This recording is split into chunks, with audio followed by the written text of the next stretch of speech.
Alrighty, Save the Semantics, episode 242. It is January 11th, 2024. My name is Myro. This is the podcast where I ramble on for a bit about some shit. It's been a little bit since I last recorded. I actually started... No. I actually recorded something last weekend, and then I deleted it because I didn't like it. It was... I really wasn't saying shit, which is like you could argue the majority of the time, but I really felt like I wasn't saying anything, so I was just like, I kind of just put it out in a bit of a rush too. I didn't like it, and I didn't really enjoy recording it either, so we're making up for it today. It's going to be a bit of a shorter episode. I'm not going to have time to... I don't think I'm going to have the time to record anything this weekend, so it's going to be a bit of a shorter episode today. And then maybe I'll do a longer one next week or something. Whatever. There are some things that I just kind of wanted to catch up on and just talk about, like I always do. So yeah, let's kind of get into it. First off, just on a general sense of how I'm kind of doing. I'm doing all right. Last time, or who knows? I mean, basically every time that I've recorded or I've talked about it, I've talked about how my sleep has been dog shit, and it still remains to be that case, but I kind of caved in a little bit. I caved in, and I bought these melatonin gummies. And I tried them out last night. I fell asleep really easily. I don't know if my quality of sleep was good, but I felt okay in the morning, and I felt okay during today. So, my mood was fine. I was a little tired and a little sleepy, but I felt better than I had been. So, I don't know.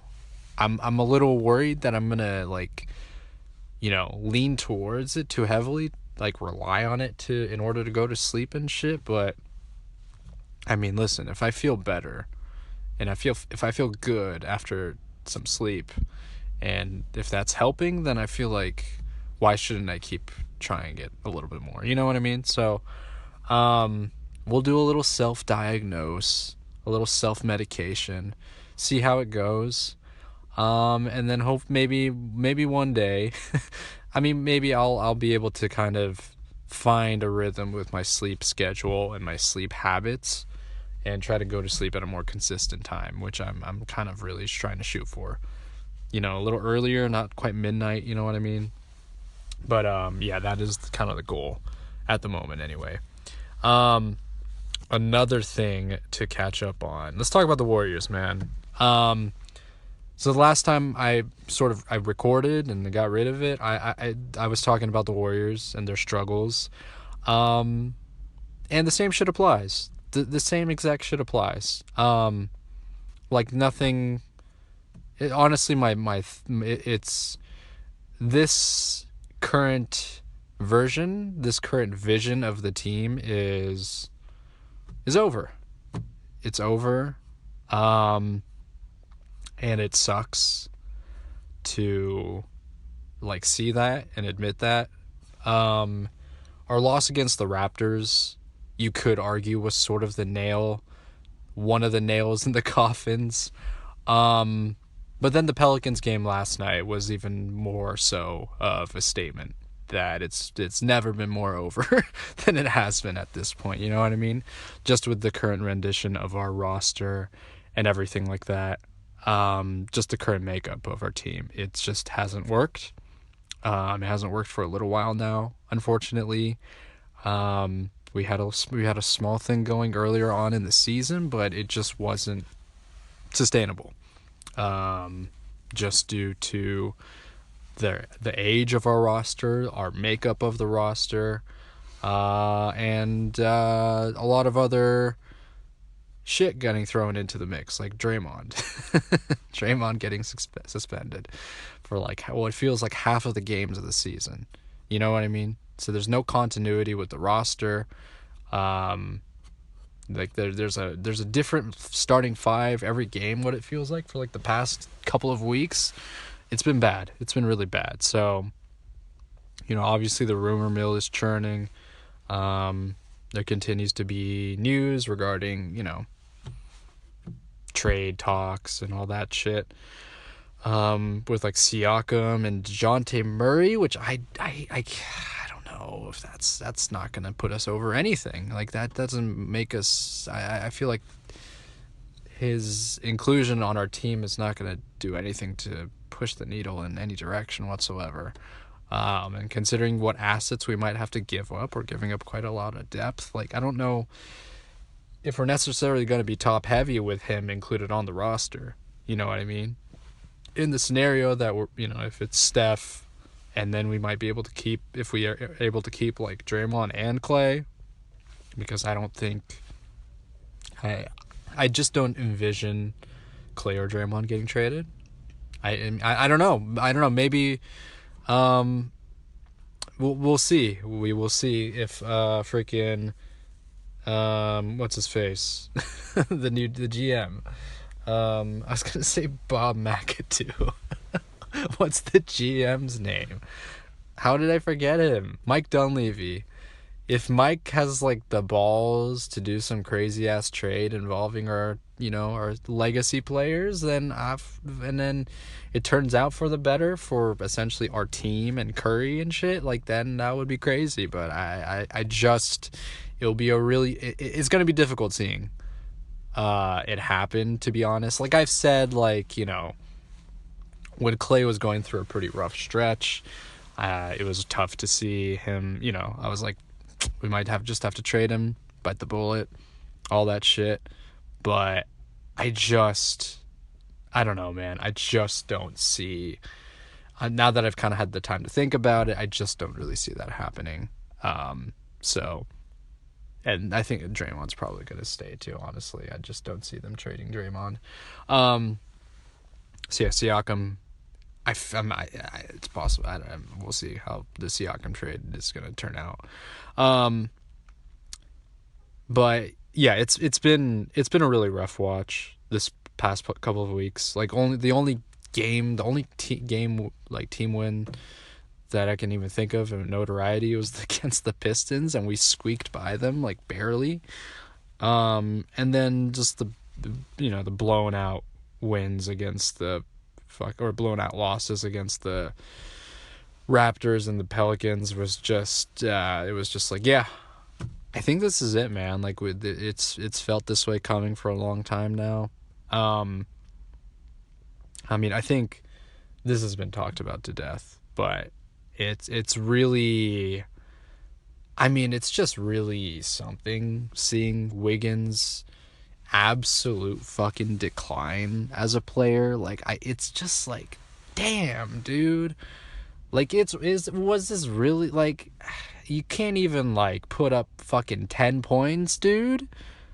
Like, it's unbelievable. It's actually fucking ridiculous. And I know I've heard a lot of like Minnesota, a lot of Wolves fans that have said like, hey, listen, man, this is who he was before he went to the Warriors and shit. And I'm like, I don't know, man. I thought he was putting up decent numbers. Like, I know he wasn't playing up to the standard of a number one pick. But like, I don't know, he was putting up like 15, 16 points a game during those stints with him and Cat. Even during the year with him where Jimmy was on the team, Jimmy Butler was on the team, I remember he was playing like okay. He wasn't this bad. Like, he's less than a role player at this point. Like, I just don't, like, those comparisons are not apt, in my opinion, because it's just not even to the same degree. It's not even to the same level. You're comparing someone who's like a young player playing like average basketball, maybe, who has his ups and downs because he's a young player in the league. But this is someone who should be in his prime, who should know who he is as a player. He should have already established some kind of identity. But this fucking decline is crazy, man. It's insane. I don't know what is like, I don't know if it has to do, like, I'm sure a lot of it has to do with his mental. Like, there's a whole thing that happened with him last year where he took a lot of time off for personal reasons. But geez, man, like, do you just need like a change of scenery? Like, do you just need to go to Canada? Like, is that what it comes down to? I don't know, man. Do you want to go home? Like, it just sucks, man. It sucks seeing this because like I was like, during the 22 run, it was like, damn, man, all-star appearance, crazy. I don't know if he really deserves it, but he got voted in.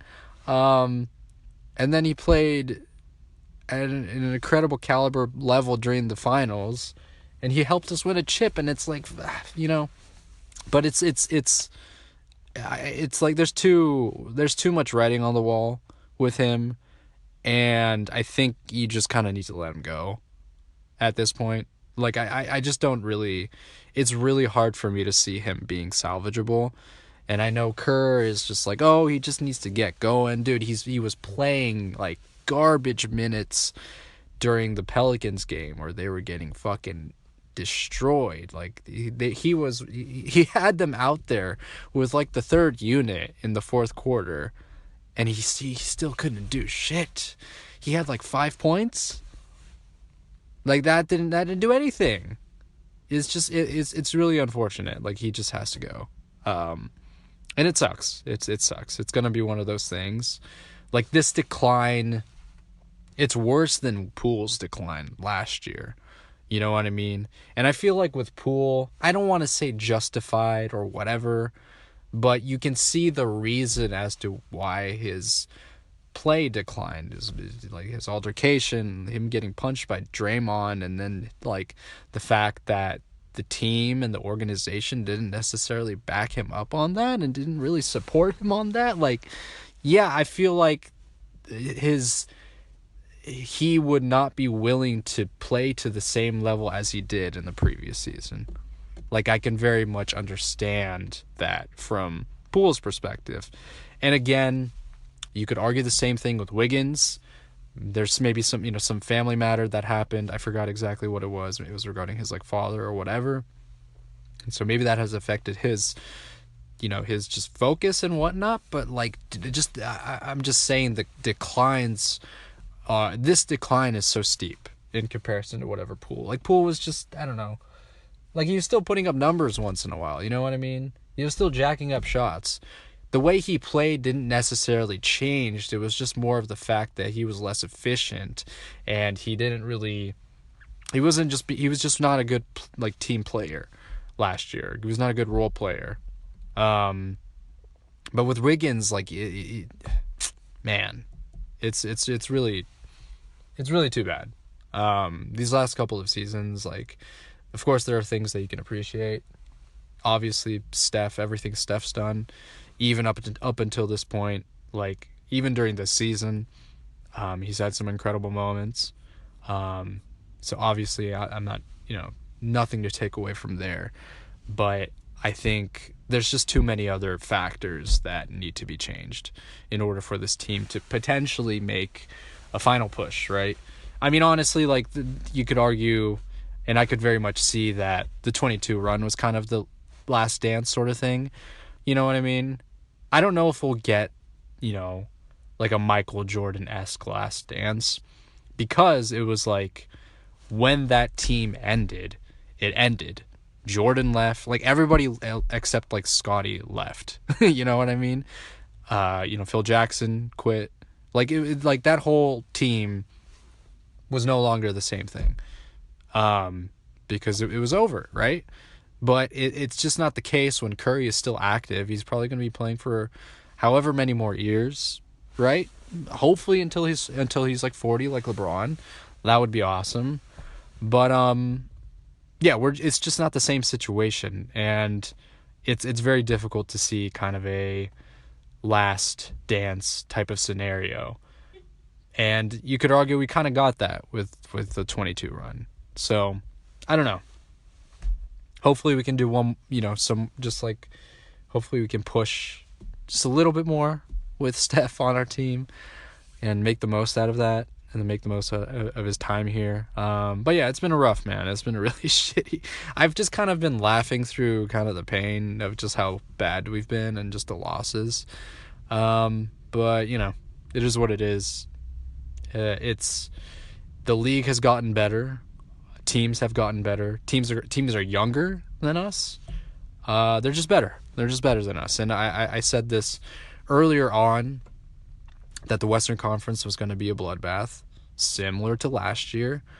And it's even more so this year because, like, there's so many teams in the mix. The fucking Jazz are better than us. They've been kicking ass, man. They beat, like, the Bucks by 20. They beat the Nuggets by almost 20 points. They've been on a fucking roll, man. And they're above us in the standings. They're only going up. They're kind of in play-in picture right now. It's crazy. Good for them. They have some good players with, like Markkanen and Kessler, Colin Sexton. They got some good players over there. So they're playing, man. They're playing above their kind of weight and shit. So it's pretty impressive. I think it seems like they have a nice future going over there. But yeah, it's a tough watch for sure, no doubt. We'll see where things go, man. We got what, like a week or what, like a month left until the trade deadline. That's when shit hits the fan. So yeah, we will be anticipating it. Is it next month? It's next month, right? It's in February when the trade deadline is. I need to look that up. Anyways, so yeah, some Warriors talk. So outside of basketball, which I honestly haven't been watching too much because of how just kind of disappointed I have been with the Warriors and shit. It's kind of turned me off from other basketball games. I've watched some other games here and there, but less than before. I was able to finally watch True Detective. I talked about this. I kind of mentioned it maybe last time. I watched the very first season because I heard great things about it. And it was excellent. It was really good. I thought that the acting was phenomenal. Matthew McConaughey. Oh my god, dude. How do I forget names, dude? Matthew McConaughey. Dude, what is his name? Woody Harrelson. They were both really good. And I liked... It was intense. There's a lot of interesting commentary in it in regards to, I mean, it's nothing like novel, but I liked kind of how they commented on the structure of power, the state, the role of the state, cops in general, they're kind of how they operate, some commentary on that, and some interesting kind of philosophical questions, like I like, I like Cole. I like Cole's kind of like, he's very neurotic, and he very much just like goes into his, it just kind of talk in regards to just the world. It's just, the world's a fucked up place. and then Marty like tells him to shut the fuck up. Like I like that dynamic between them. But you also, you take what he says and you kind of, you sort of scoff at him and be like, okay, this guy's just kind of like rambling on a little bit. Like, Woody Harrelson's character is much more as a layman, and then, I feel that Cole is, sort of the, a bit more out there in terms of his character and whatnot. But there's a lot of nice and interesting conversations that they have between each other. I like the topics that they discuss in regards to, taking account of their lives, the things that they've been through. And I don't want to give away.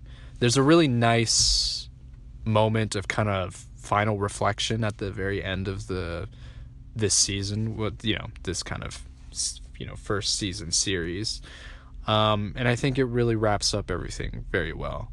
And you feel, I don't know, it's very satisfying just through and through. And I thoroughly enjoyed it. I very much enjoyed it, and I'm glad that I kind of took the time to sit down and watch this. I think there's a lot of really nice. There's a lot of nice moments in it. There's a lot of really heavy moments in it. The humor is sprinkled throughout, and I think it helps aid. It provide some levity from a lot of the darker moments during the show. And then just the acting. I think that's like the highest praise I can really give. It's just how really good the acting is. So yeah, I'm happy that I kind of finally caught up with the show, even though it's been like 10 years since the first season came out. And I might check out the other seasons. I've heard that they're not as good as the first one, but maybe I'll find something to enjoy with those other ones as well. Another show, doing a little kind of catch up on some things that I've been watching, other things that I've been watching. I started watching Ted Lasso just for the hell of it. I was like, fuck it. I don't know. I've heard this is a good show. I watched the first season. I kind of was partway through the second season, and I feel like I kind of got my fill. It's fun. I think the first season is good. I think there's a lot of nice things to take away. It's like a feel-good kind of wholesome show. I think the first season does a good job of capturing that feel. The second season, it's less so. There's not as much. I feel like the writing is not as tight, and like some of the plot elements are like it just seems a little too like it's a little hard to take seriously. And I just don't feel as strongly for the characters this time around. I don't know why exactly. I just feel like the positions they put the characters in are not as interesting. Like the conflict is not as present. Like the first season, it's like the owner is like kind of like she's scheming a thing. And towards the end, she finally sort of turns things around and is able to move away from doing hiring Ted Lasso for her own kind of her own sort of scheme, and move away from that and develop kind of these stronger, tighter knit relationships with people and finding fulfillment in that. That's fine. That's good. I think that's good. It does like a good balancing act of like, all right, we're a dog shit team, but we still need to win some games. You know what I mean? And like, there's only so much losing we can do. So I think it does like a nice job of kind of doing that. It's like a good. It's a fun show, I think, for the first season. The second season, I'm not as invested. And I don't know. I'm just not as interested in seeing how things turn out. So we'll see. We'll see how I feel. Moving forward. Maybe I'll just like pop back in once in a while to catch up on like a quick episode if I'm in the mood or whatever. But yeah, that's kind of where I'm at with TV shows. I started watching Beef on Netflix. It's really good. I have this like urge to like binge it. These 30-minute episode shows are like right up my alley, man. It's like anything more than like a season with like 15 episodes where every episode is like an hour each. No, fuck that. I can't. I don't have the patience for that, man. I need to know that if it's like 10 episodes, 30 minutes each, I'm fucking in, man. That's perfect for me, So yeah, I started watching Beef. I like it so far. I think it's really good. I think I'm having a lot of fun with it. And that's the wrap up. We'll talk more basketball next time. Who knows? Some shit might have gone down by then, in regards to like trades or whatever. Maybe not. Probably not. And yeah, I'm going to be out this weekend. It's going to be a nice little long weekend. And I will catch up next week. Yeah. Thanks for listening. This has been Say the Semantics, signing off.